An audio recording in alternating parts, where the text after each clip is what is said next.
नमस्कार, colonel Ajay CO Ajay astro money guru first global astro finance digital channel से आपसे मुखातिब होता हूं। आज 14 दिसंबर सन 2023।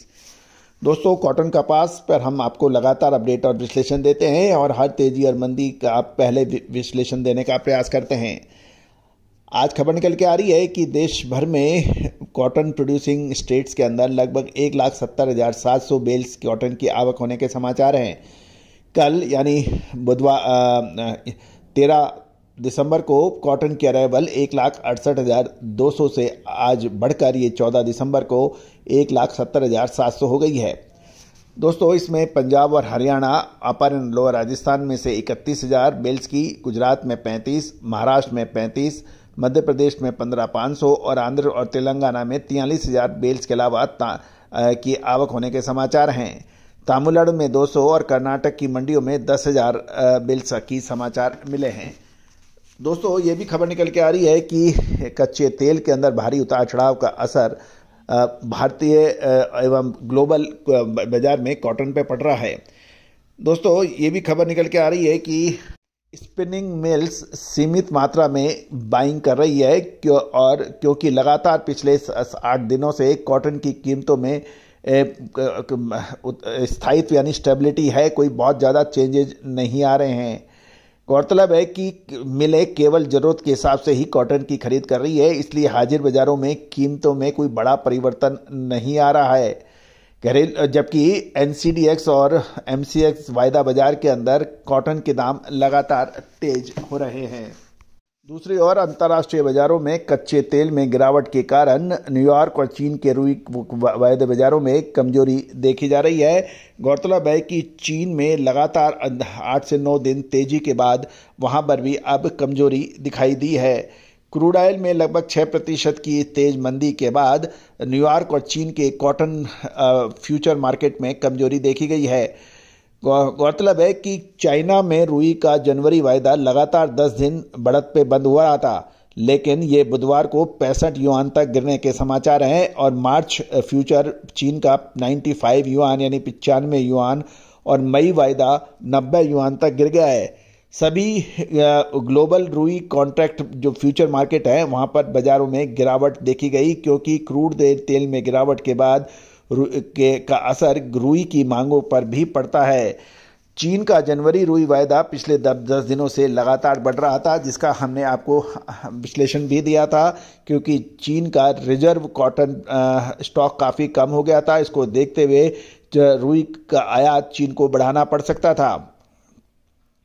गौरतलब है कि क्रूड तेल के फ्यूचर के भाव में गिरावट की वजह से न्यूयॉर्क कॉटन वायदे में गिरावट आई। विशेषतर जब ग्लोबल स्तर पर हर वस्तु की मांग कम हो रही है, तो क्रूड तेल की गिरावट के बाद रुई और कपड़ा प्रोडक्ट की मांग भी घटने के आसार नजर आ गए हैं।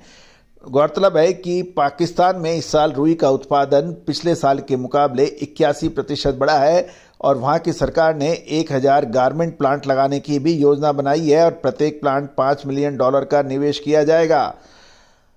लेकिन पाकिस्तान का जो कॉटन का जो 81% प्रोडक्शन बढ़ने की पर सच्चाई ये भी है कि पिछले साल पाकिस्तान के अंदर बाढ़ से कॉटन की फसल को लगभग 50% से अधिक बर्बाद हुई थी और इस वजह से पिछले साल की तुलना में कॉटन का इस साल बढ़त होना कोई विशेष बात मेरे हिसाब से नहीं हो सकती है।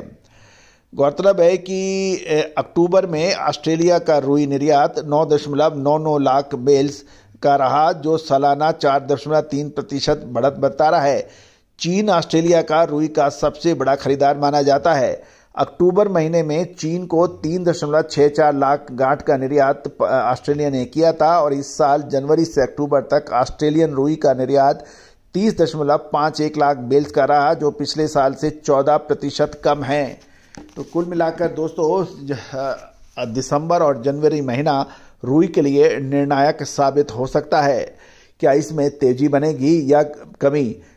रुई के एनालिसिस के लिए यानी कॉटन एनालिसिस के लिए प्रमुख बिंदु, एक तरफ कॉटन यानी टेक्सटाइल प्रोडक्ट्स की डिमांड लगातार कम हो रही है, दूसरी ओर बांग्लादेश जो कि विश्व का प्रमुख टेक्सटाइल एक्सपोर्टर के रूप में जाना जाता है, वहाँ भी टेक्सटाइल उद्योग को बड़ी समस्या का सामना करना पड़ रहा है, क्योंकि एक तो स्ट्राइक है और दूसरी ओर बांग्लादेश के अंदर फाइनेंशियल क्राइसिस भी काफ़ी हैं।